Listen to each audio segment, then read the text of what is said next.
My name is Dr. Renee Marinelli. I'm the Director of Advising with Med School Coach. Today we are going to just talk about kind of using your time during your post-bac to make sure that you are doing everything that you need to be doing to really maximize your application to medical school. So the biggest thing I wanted to talk about was extracurricular activities. And hopefully, that will give you an idea of the ways you should be spending your time. So, um, kind of talking about the different extracurricular activities out there that you want to be concentrating on. We'll go through each one of these. So the numbers here that I have, there's not a ton of data as far as the number of hours or experiences that you should be having or what makes a competitive applicant. These numbers are based on the University of Utah Medical School put out some data several years ago about their average applicants, and that's about it. That's really all we have. But I can tell you from reviewing applications and really helping a lot of people, you want to make sure that the number of hours you have is more than this. So, and we'll talk about that, but I just kind of put those numbers there just for reference and kind of just to refer to them a little bit so that you guys can have an idea. So community service is something you definitely want to be involved in if you have not started already. This is really working in a position where you're not necessarily getting anything in return. So we'll talk about it a little bit later, but clinical experience is something that's very important, and people ask commonly, is clinical experience community service? Well, it can be, but you are getting something in return. You're getting that experience of working in a clinic, working alongside physicians and medical staff. So in a way, it is kind of not as an altruistic act as much as possible, whereas community service is really trying to just give your time to others without necessarily getting anything back. There's tons of ways you can do community service, and it doesn't have to be related to medicine at all. It can be something completely different, but the most important thing is that you're just showing medical schools that you want to serve others and you want to give back. So on this presentation, I have a couple case studies, which is just an example of some community service, research, and clinical activities that really stuck out from applicants that I've reviewed or talked to. So these are kind of examples that you can use to really see some activities that are going to be more attractive to medical schools and really make you stand out to them. So this one, for instance, was somebody that volunteered for mission trips to Mexico. Again, he didn't really do anything medically related, but he did a ton of volunteer work down there and spent a lot of time, which, as you can see, that is really, really helpful. So having this longitudinal experience and dedicating himself over a long period of time was very, very impactful for his application.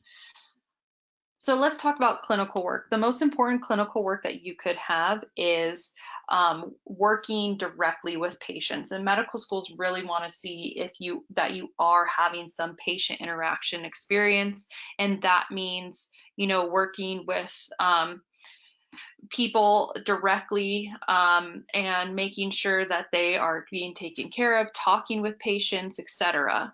So there's a variety of ways to doing it. Most importantly, or most commonly, people are volunteering in hospitals or working in hospitals or emergency rooms, maybe in a physician's office.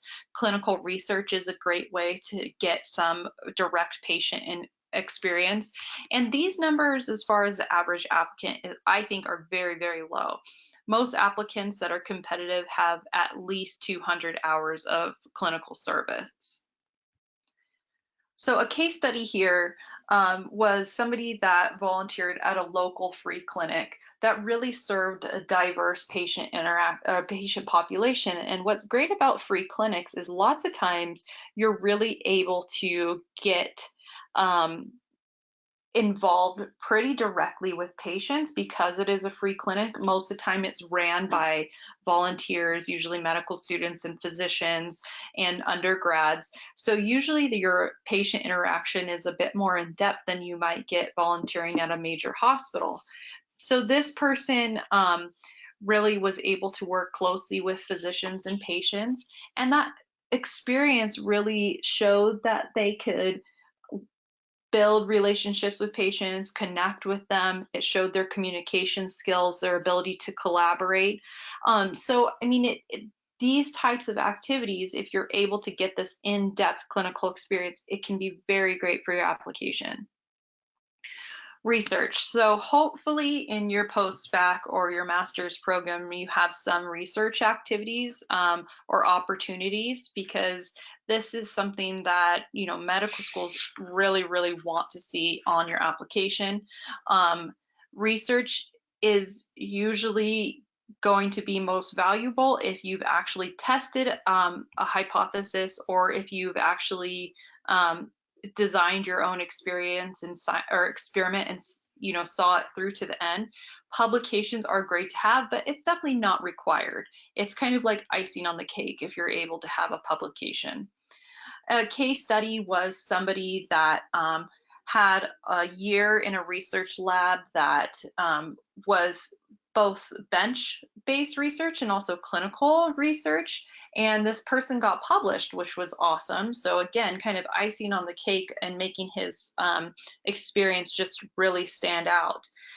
What did this show? It didn't just show that he had clinical research experience, but he also had lab work and lab skills. So those basic lab things that you are probably familiar with, like running PCRs and looking at things under the microscope and doing different lab procedures like that, are experiences that he had in addition to really applying that research and that evidence to clinical medicine, which is great. So these are what you want to be looking for in these experiences, or these types of skills. This is what the experiences are demonstrating to medical schools. It's not just about having the ability just to check a box on the application. It's really having that experience to demonstrate you've developed different skills. Leadership positions. So most people are going to have, and I think this is pretty accurate, about 2 to 3 different leadership positions. What's great about leadership positions is it can be in any role. So you can be a leader in the hospital as a volunteer. You could be a volunteer coordinator. You could be a research coordinator where you're leading a team of researchers. So you can really have leadership positions in your existing activities. What does leadership activity show? That shows initiative, ability to make change, collaborating, communication skills, working well with others. These are all essential characteristics to have as a future physician. So medical schools want to see that you're starting to develop this now. This was a pretty exceptional leadership activity that I used for this case study. This applicant volunteered in India. When she returned home, she actually created a nonprofit organization that grew and grew and grew and raised funds for the children in India. So that's showing a lot of initiative, a lot of potential to expand her boundaries and really help others. So that was an amazing leadership activity. It's okay if yours maybe is not that unique or that, you know, different, but as long as you're doing something where you're connecting with others, you're showing that you can effectively lead others and hopefully make some type of change. So physician shadowing. So probably a lot of you have done physician shadowing already at some point, but of course physician shadowing is pretty essential when you are getting ready to apply to medical school. These numbers I think are very, very low. I think on average most people have about 50 to 100 hours. The best shadowing experiences are ones that you have a good amount of hours, but you've also done it in different specialties. So instead of just spending 100 hours with a primary care physician, maybe you spent 20 hours with a surgeon, 20 hours with an obstetrician, 20 hours with a family medicine physician, etc. So you've had different experiences and you've seen how different physicians practice. Those are going to be the most dynamic shadowing type experiences. And if anybody is planning to apply to osteopathic schools, you really, really need to have some shadowing of an osteopathic physician. A lot of schools actually require a shadowing experience, excuse me, a letter of recommendation from an osteopath, but you definitely need to have some experience in osteopathy to be competitive for their admissions. So a case study here, it's not going to be, that exceptional. It's really just somebody that spent several weeks and shadowed in a lot of different settings and also a lot of different specialties. So you can tell that this person's breadth of experience was much more exceptional than just, shadowing one person in one hospital or one clinic. So international activities, these are great. This I kind of put as not those 5 core activities. This is more of something that's a little bit more optional, so to speak. Lots of people do have international experiences, but it's not something that's required necessarily. It would look great on your application if you have it. Again, it really shows kind of that altruistic side of you going and providing care for other people or doing something where you're expanding your horizons and your perspectives. And it can really be in any setting. I see a lot of people that have family and friends that organize different trips, or their churches, or even through their school that have different international experiences. And I would say that if you have that available, I would take advantage of it. Not only is it great for you professionally for your application, just personally, you grow so much from being able to travel abroad and work with different cultures. So, for those of you that are in this kind of gap year, this post-bac master's, stay active in any current work that you have been doing.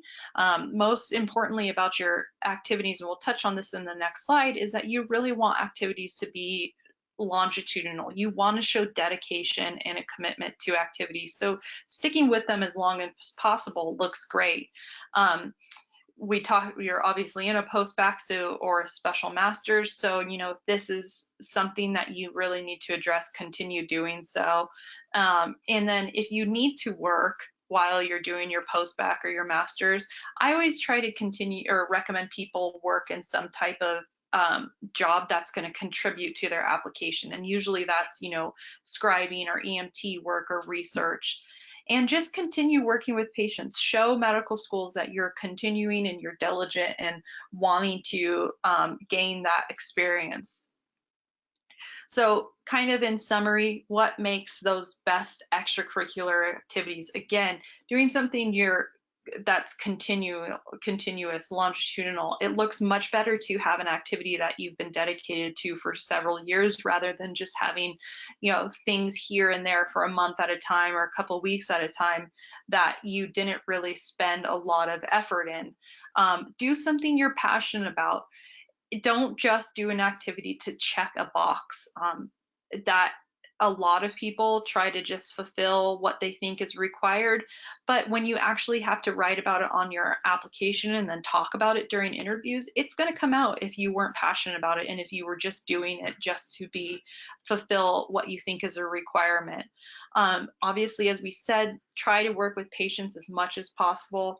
Research that has a presentation or a poster looks awesome. And then if you have a letter of recommendation from one of your activities, this can really substantiate what you did there and really show the admissions committees that you have developed those qualities and those strengths that we talked about. That's kind of it on my presentation. I didn't know how much you guys wanted to know specifically about the extracurricular activities, or if you wanted to talk about other things that you should be doing during your post-bac or master's program. So I wanted to leave it open-ended and have some discussion and answer specific questions. So this is my email. Feel free to shoot me a personal email if you want to, but I'd love for anybody out there that wants to chime in and ask questions to do so.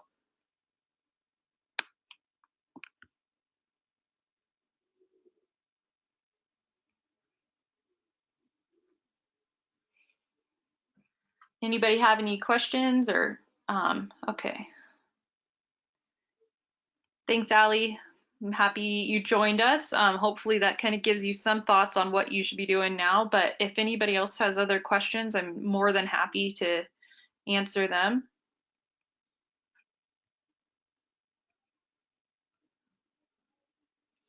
Mervin, it looks like you're asking a question, but I didn't see if you typed anything or if you want to just unmute your audio, you're welcome just to ask. I'm sorry, employment. Count towards shadowing. Count toward shadowing. Yeah. You better tell this is not Mervin. She better stop addressing me. We're all nervous.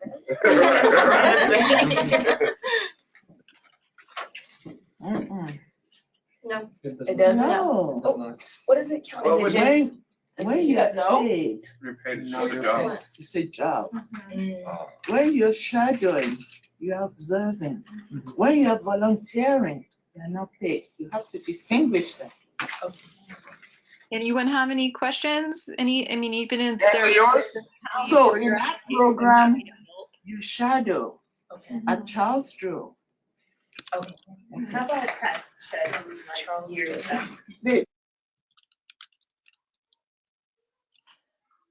Hello? Those are what Shame, yeah. I can hear you guys. but you have to show what You can. Can you hear us? When you touch the mic. Hi there. Hi.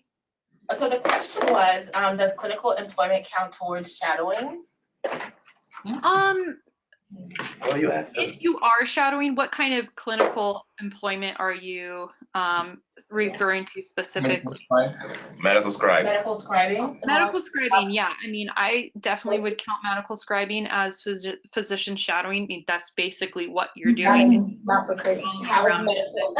And what I recommend Sorry. Never you mind. really want to just enter those as two different experiences. One where it's paid clinical employment, and then you would talk about what your roles specifically as a scribe, and then enter separately an entry for shadowing where you would talk specifically about your shadowing experience. Even if it's at the same place, then yes, it does count.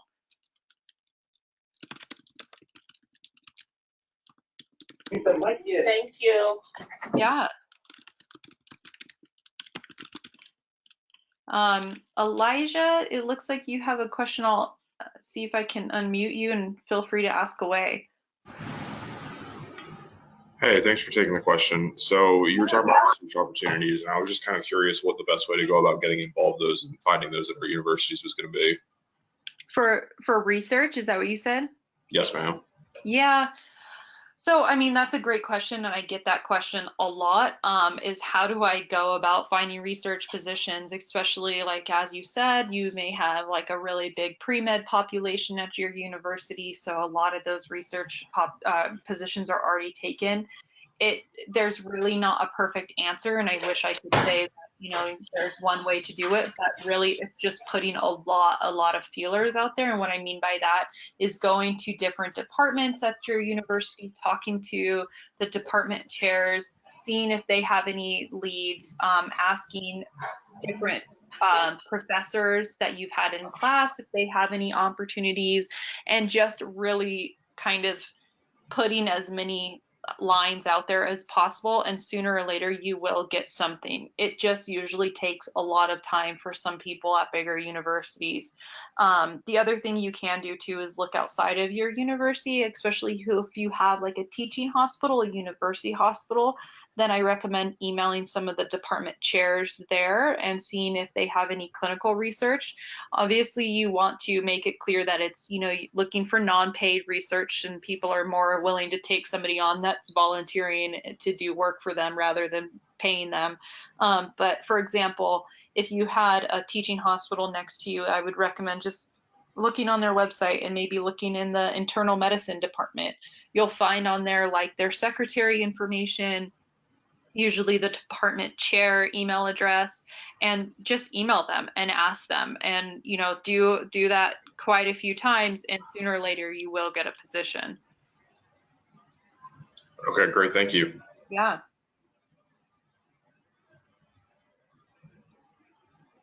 Anybody else? Anyone else have questions? More than happy to stay on for a few more and answer. I know this was a small group, so it kind of makes it nice to be a little bit more interactive. You're paying for it via tuition, this is free. So We want slides. we might as One, well. where else can we find the slides that you provided during this webinar?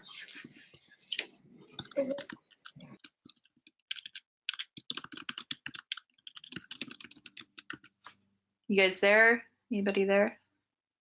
Can you hear me? Yeah, I can hear you. Oh, I was just asking, where can we find the slides to the webinar to go through them again, or I could email you the slides. Do you have a specific email address that I could send it to? My answer is it Mervin's email address? Mervin Vassar at Creighton.edu. mervinvassar@creighton.edu. World. How does she know my Yeah, first name? and Mervin, if you wouldn't mind, distributing it to your members there. What's your mail? Over. Lady, no. No, I'm sorry, what did you You say? don't have to tell him that. Hello? Hello? What did you say? I'm It's sorry. I couldn't hear you. 2019, she could be Mervin. That's what I Right. know. It's hard to kind of hear each person individually, but yeah, I can definitely email it to that email address. Thank you.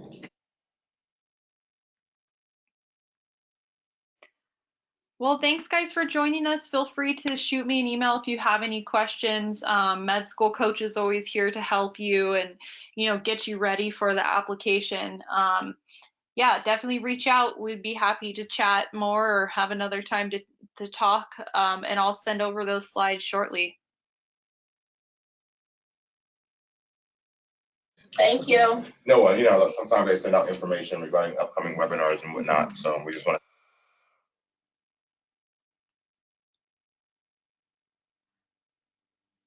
Catherine, do you have a question? I do. Thanks for taking my call. Can you hear me? Yeah, I can. Okay. So I'm wondering what constitutes leadership. I have a lot of the teaching experience, mainly as a dance teacher, but I work with students from age 18 months to graduating seniors. I've also taught a lot of STEM classes. I'm wondering if that is considered leadership, but I don't have a lot of leadership with adults. Yeah, I think that's considered leadership. I mean, what you really want to show is that your ability to kind of, manage multiple people and bring multiple people together to accomplish something. So, I mean, I think in a way like dance is, and leading a dance class and teaching others is accomplishing that. I don't think it's probably your typical leadership role where, you serve as the president of a club or something like that, but I think it definitely can constitute leadership, absolutely. Similar to what I said as far as, I don't know if you heard about the scribing and clinical experience and if counting that as shadowing, I would probably recommend that you enter that as different experiences so you can highlight the leadership aspect of your dance instruction and then also highlight the teaching aspect as well. And of course, the descriptions of those you'd want to be different. Okay. So you could enter the same thing twice but in different areas and focus on different things. Yep, yeah, because medical schools know that some of the same organization, you're going to have different roles in there. You definitely need to write different descriptions, but you could say, your role as dance instructor and then classify that as leadership, and you could talk about how you really organize several of the students together that ultimately resulted in a dance production, blah, blah, blah, blah, blah. And then your other entry could be just how you have progressed through dance and turned into a leader and that type of thing. Or, I mean, turned into a teacher. So it'd be focusing on different aspects of the actual activity. Okay, great. Thank you. That really cleared it up. Yeah. Okay, well, thank you everyone for joining us. Let us know if you have any questions. Hopefully, you guys all get through your post-bac and master's program successfully and go on to apply to medical school.